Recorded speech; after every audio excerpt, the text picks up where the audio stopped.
have very proactive early games for this team to find success in these matches. So to me, I'm looking towards that jungle pool to really be the point of impact within this early start of the game.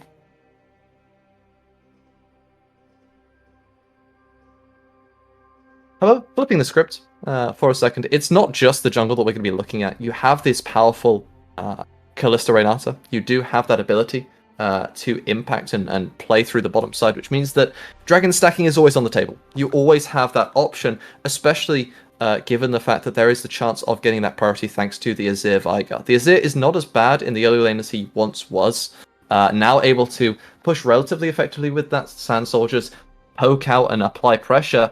And it's interesting that we do talk about the pressure because this Veigar pick running the Predator, kind of showing that whilst we have seen Predator Veigar sometimes want to lane, maybe wanting to play towards those side lanes a bit more, maybe looking to set up those cages, which can really, I think, affect some of these DFM members by creating an area of zone control that limits what they can do effectively, especially champions like Kalista. Looking down the route choices, nothing too crazy going on here, kind of your standardized sets. We are seeing the poke variation of the Gragas. AP Gragas obviously rising a lot more to prominence, shall we say, than the tank variation. So I'm pretty happy to see that coming through here. It feels like I'd like to see both of these sort of junglers mirror path, and that is exactly what we're going to end up seeing here. So both of them showing how important they think these bottom sides are. And when you look at the players historically, it's interesting that is the case. I feel like Ebby is usually who I would want to see DFM play towards. I think Utapon, much more, should we say, consistent member. You know, not always known to be the player that sort of carries flashily, but is definitely someone who is consistent and solid, no matter what iteration of DFM we do end up seeing. Yeah, indeed. And we'll see if they can put their carry boots on today as well. Obviously, you've already mentioned how good Steel is going to be for this team. And playing that Nocturne, it's a little bit of a different look. But right now in this bot lane, though, Harp trading pretty aggressively onto Soul. But actually, you know what? Rascal Jester's having a pretty nice trade there. Yep, and that's kind of something that Rascal Jesters can do pretty effectively. Their early trading isn't bad. However, if they do end up getting all in, it's a little bit scary. You always have that risk when it comes to this Renata Kalista engage here coming through topside. It is indeed, and I know going pretty low here. Ebby looking to close one out, but not going to have the damage just yet, but really forcing him into a bit of a rough situation now in that top side, taking him very low. And that's kind of just the Ebby gap we see here in the LJL so often, laning super effectively into this Gragas counterpick, and it is that early lane that might be a little bit rough here. I know luckily has that passive to sustain up as Sol. Oh my days. He's going to go pretty low. Time to rejoin. Welcome Hello, back. J-Real. Hello, Recollect. On are the you? dawn of the third game, my mobile internet ran out, and so I had to quickly ask for Alex's, and I have returned with the second. That was nice of him. I like to imagine. Very kind of him. I apologise for the random dropout. I just went, what the hell happened, and realised I was no longer with internet, and thus had to find another option. And I hope I didn't cause too much of a pain for you. Sounds like you're having fun, though, guys. Oh, it's a banger. I was just wondering if they'd kicked you out of the place you were being a statue in. Like, I thought that there might have been well, rules. I was causing trouble. I was actually Solus in so much danger at the bot side. He's going to try and survive. It's a risky dive if they get away with it. The bailout actually going to burn down, though, because Utapon wasn't involved.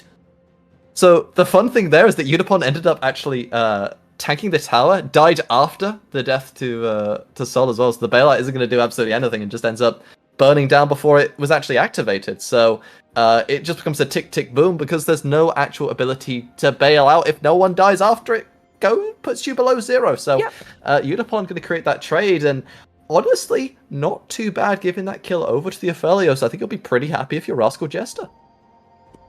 Yeah, still though, of course, double summoners burn from Sol. DFM didn't really burn any on their end, so on that, plus the wave going down is pretty rough. But this nearly works out very smoothly with the bailout to improve the dive, but unfortunately, the order in which it goes wrong means that Utapon goes down afterwards, as you said. Yeah, a little bit unfortunate there for that trade-killing scenario, but it could be a lot worse. You know, DFM, as you say, they do still get that first blood. There's going to be the wave denied too, so it's not all bad. Meanwhile, in the top side, Evi's in a really good spot here, because Ino no longer has got that any mana for this Gragas, so you can't actually sustain using that passive anymore. You're going to be super reliant on these biscuits, which is great until you realize that there's only 3 of them and you've just used 2.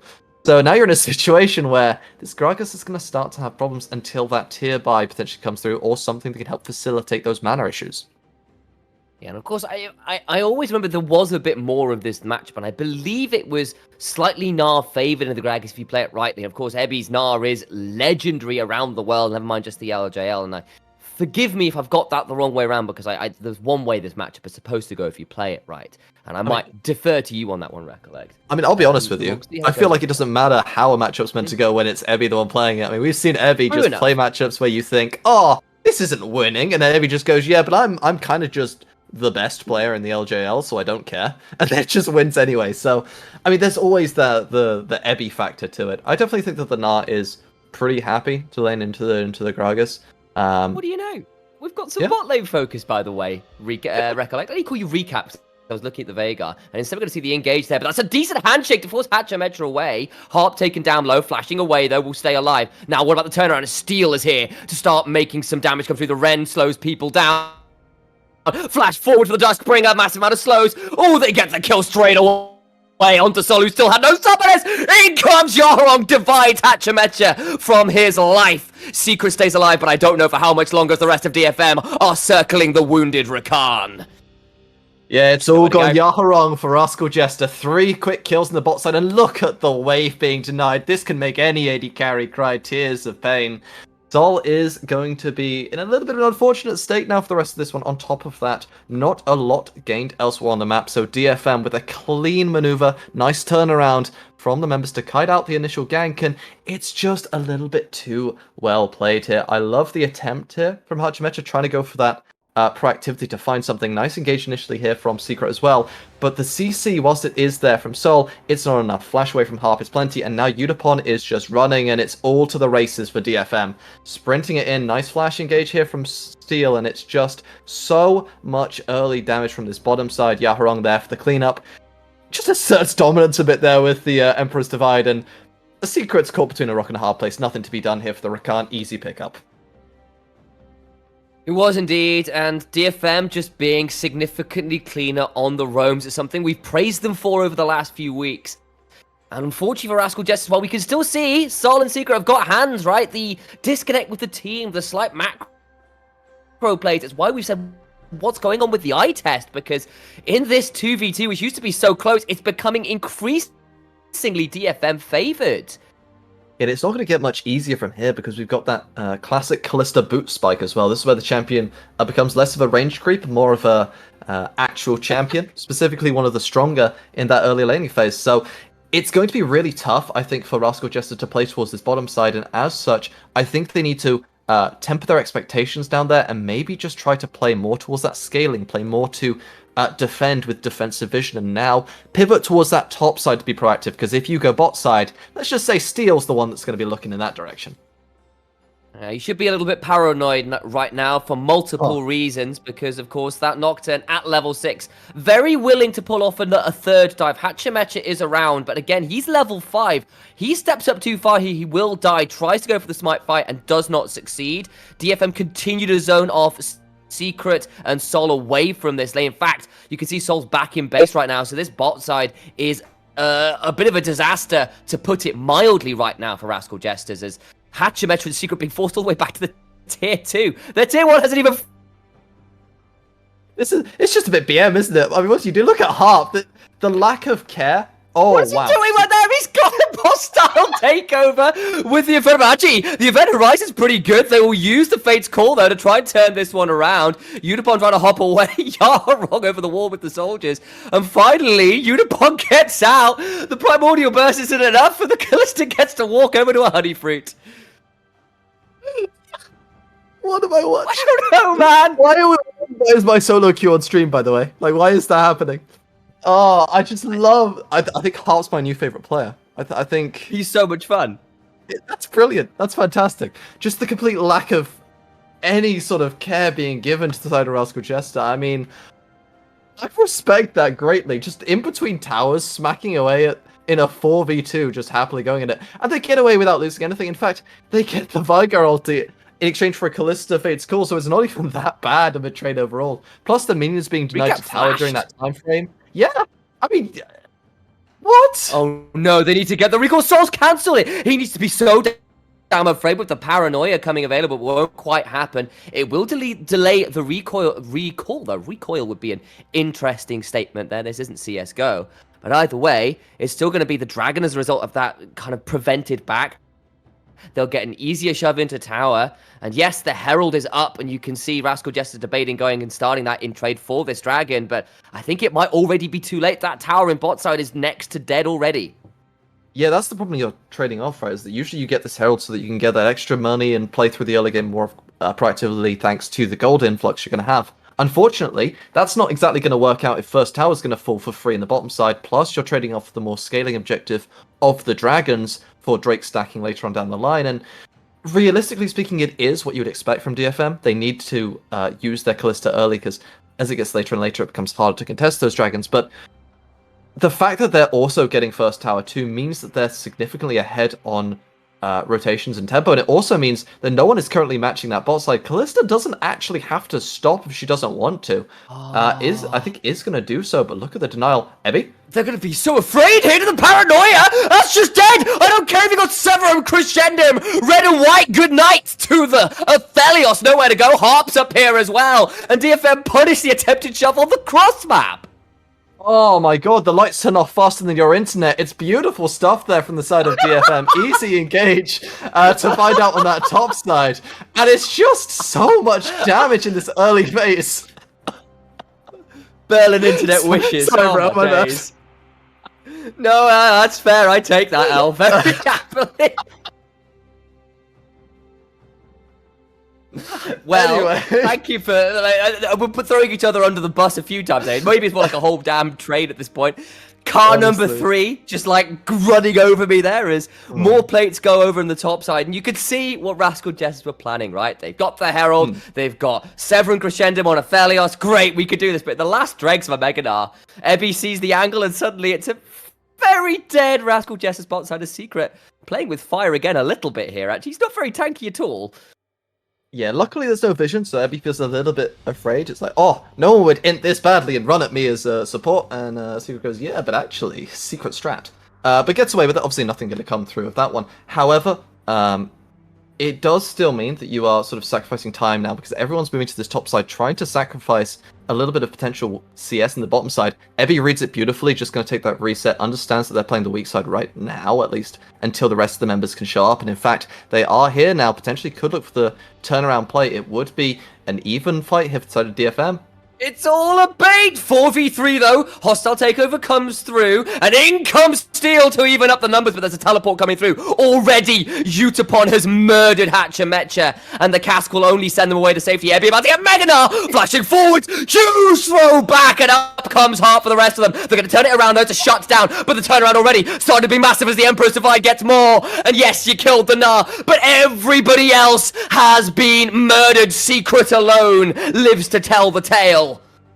Oh, DFM, don't focus me in the top side. Beautiful stuff. Turnaround comes through. Ebby is just massive on the Gnar. The engage is one of the biggest I think I've seen in a while at the very least. So I like the initial play from Rascal Jester, but it's too slow. Now DFM's had time to move up, and unfortunately, the paranoia is going to come through, and suddenly, it just feels a little bit too difficult. Great TP early, by the way, coming through here from side of Recap to maybe get something in response, but there's just no damage. It's a Vigar in the early phase. Aphelios is behind as well, and look at the 4-man Gnar. Yes, you're taking tower shots, but at that point, you're trading your life, and the follow-up Azir is just too good from the side of Yaharong. There's a reason why this guy is top 2 in the mid lane role, and DFM are looking like a potentially above maybe top 2 team right now.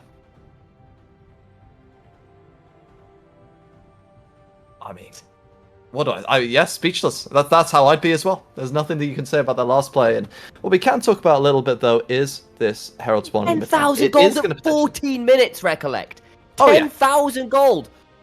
I don't think I've seen a gold lead that massive this early in nearly a year, probably. That is obscene. I mean, it feels like discrepancies. They're playing in a different currency. Like, I mean, this is like... it feels a little bit like Rascal Jester's tears. Oh yeah. Oh, it definitely. I mean, what else could it be?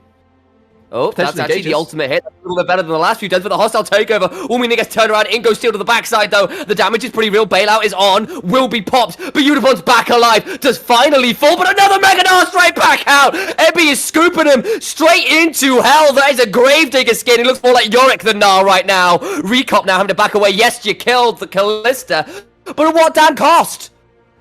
I mean, Ebby is eternal in the top side. I think we're going to be looking at Gnar bans, which is not something I thought I would ever say, but this is ridiculous stuff. I mean, the initial engage looks great here from the side of Rascal Jester. You're not going to find a much better look, sadly, with the current game state. They've done a fantastic job of at least orchestrating this one, but it's just not enough. I mean, look at the initial attempt. Nice Gravitum engage here coming through the Light Vigil. Follow-up comes through, cage is down. Cask into the cage as well for the CC chain. But the bailout is there, and it's just an easy play now, and Ebby is mega, ults down, gets 2, easy CC chain comes through, 2 dead, 3 dead, 4 about to fall, and it's just a little bit too much here from DFM. It's a bit of a wallet whacking in this one. 100% kill participation on this Nocturne, and he's been getting that since level 3, which is very impressive, and it's feeling like punished so quickly. It takes him so long to kill people through the bailout, and by that point, teleports and paranoias mean the rest of DFM just collapse and punish your attempted turnaround. And I think the crazy thing as well is this engage coming through. One shot, goodbye, no need to talk about that one. That was just a lot of damage coming through there from Steel and Udipon. I think the most impressive thing about this, though, is in the pick ban, how many bans went into this, or how much sort of pinch was there towards this jungle pool. It was already so difficult. Steel goes down, and it's just murdering everyone. No. Oh, I know, we'll body slam away. I don't know if it'll keep him alive, though, because the Emperor's Divide is in again. Make it more like an Emperor's Square Root. There's just, it's diminishing values of 0 right now. Unipod hopping around, finally gets knocked up with the quickness and a grand entrance, but that is it. And DFM feel like they can do whatever the hell they like. It is their rift, and Rascal Jester just living in it, and I don't think they are for much longer, because they're looking like the eviction notice has been served. Oh, absolutely. It's kind of curtain call here for the side of Rascal Jester, and there ain't no Jin in this one, but they don't need to be. It's just so much being done. I mean, what do you even say? It's one of those where the wallet is big, and the kills are bigger. Easy turnaround here, a lot of damage coming through from Steel on the Udipon onto the Trundle. And from here, there's not much you can do as Rascal Jester. You need to back up, you need to be away and know that this tower is low HP, and Steel, you don't need the paranoia at this point. You just walk at people and do plenty of damage. CC Fear is in. Nice engage here again from Udipon to turn it around with the Emperor's Divide, and it's just mission escape here for Rascal Jester. But they can't seem to run quickly enough as now Secret goes in. It's just a case of, run, tower falls, and it feels like this game is just how long will it take?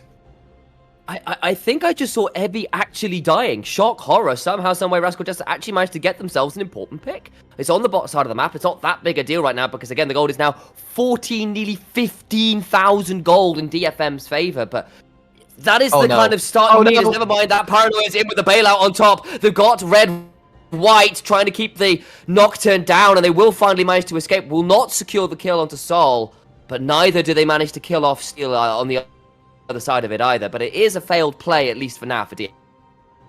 Yeah, and if we're talking about Gnar, it feels like this is this game feels a little bit like Narnia for Rascal Jester, because it's looking like a bit of a fantasy than potentially coming back, but that pick is big. It's at least something coming into their pockets, and potentially it's something they can look to exploit throughout the rest of the game, because Ebby, whilst they have been a fantastic engaging member for these fights to start them out, and really have turned a lot of them in DFM's favor, getting caught out on that side lane could potentially be a window back into the game, because 5v5s, they ain't looking great, but numbers advantage is always an opportunity. Looking like they're going to try and hunt. That is a decent event horizon to buy some time. Steel flashing out, though, and is still alive. Now the turnaround can start coming through. Ebby with another Mega Gnar coming forward. Top flash handshake, and there's the hostile takeover as well. The small master of evil is already dead. Paranoia is coming through, shuffled into the waiting arms. The rest of DFM is Sol. They'll go straight through, and I think that's just another kill, but no, shut down. Do at least get rid of the jungler. Yeah, they'll steal his life in response. That was a little bit of a... That's one of those plays where you're just feeling a little bit hypey, you know? It's one of those where, we're doing great, I'm carrying the game, I'm just gonna kill everyone, and all sorts of hypey plays, Unipod. Just absolute disrespect. Onto this inhibitor. The tower just about to fall, surely. They're going to try and get the body slam. Doesn't really get the engagement we're looking for, but now Harper's been knocked up. Does get pulled back out, though, so he's still alive. My days on no HP. Yaharon gets a hold of, I know, Harp's still alive. Recap was looking for the engagers here, but on the other side finally goes down to Sol, but DFM, they're just having fun at this point. They're playing with their food. Udapom goes golden. There is some amount of turnaround potentially available. Shut down goes the way of Sol. And they're just playing around a little bit at this point at DFM. Yeah, they're just joking around on stage. I can respect it. DFM are just having fun with their food at this point. The 15k advantage is usually enough for most teams to close out, so I imagine we'll just see them now pivot towards that dragon, move to the Baron in all due course, and it's just a case of another great performance here from the side of DFM. They look fantastic. They had, issues at the very start of the split, but they've definitely started to show a lot more concrete form, and this is just the play breaking out early. It looks fairly okay, the tower getting focused down, and I like the initial attempt here from the Gragas. The cask is great, they do find a lot of damage, but look at the ulti coming through. The Fate Skull keeps Harp alive on very low HP, and from here, it's Recap trying to do work. Ebby in the backline fighting 3 for fun, it seems, on the Gnar, and realistically, it's just a bit of griefing. We do be doing a bit of trolling. That's the only way I can describe this here from the side of DFM. But they're loving it. They're having a good time. And we'll throw a DM to Kazu later asking, what happened to that inhibitor turret out of interest, by the way? I need to know. But it has been very dominant thus far. A little bit over-eager perhaps there, but they are, I think, just feeling it a little bit. And that's fair enough when you're in positions like this. I can understand wanting to style a bit. The risk, of course, is a lot of these kills and shutdowns have been going towards Sol, who, while horribly focused in the early game now, does have 4 kills and 2 items. If you can survive to a third, this isn't a Phalios. You know what happens when you get to those late game scenarios, and you have got the tools to offer some zone control. The CC doesn't necessarily scale with items, just with levels. So if we can... Yeah, anything that can buy time here for the Rascal Jester would appreciate it. Can find ways to prevent that. It can be pretty scary as the Baron is started by DFM. There's the hostile take. Of course, Hatch had Metro away and the Baron's gone down. Now I think DFM, thinking they're done with playing around with their foods, Ebby onto this other inhibitor. They've already got 2 exposed now with the Baron to their name. Rascal Jesters, they were already on death's door. I think they're about to be shown through it. Yeah, it definitely feels like the Hangman's Gambit is breaking out here for the side of Rascal Jester. We'll need to see whether or not they can find anything. And it seems like Fnatic Brush style Japanese variation is coming into play to potentially look for something. But, crucially, DFM, they're not going to path in any kind of dangerous way. They're just going to move through the vision they already have. They can get themselves up towards this top tower. And they can just prepare reasonably well. But Harp might get caught. Oh, but he's got a Fate's Call. It'll be pretty hard to finish him off. There is the Fate's Call, and they burn quite a lot to make that happen. Paranoia down, though, means that might be a bit of a weakness, but Ebby all the while still gets a hold of this inhibitor turret, of the inhibitor, I apologize. And now the rest of DFM start warming forwards, as I know is shoved back, trying to body slam away. Now he's in danger with no flash. Will cask away 2 members of DFM trying to stay alive. Still going to be just about there. Does get out, and now Sol with Severum Crescendum looking to try and play a little bit front line here, but that inhibitor in mid lane will be the sacrifice of the disengage from Rascal Jester.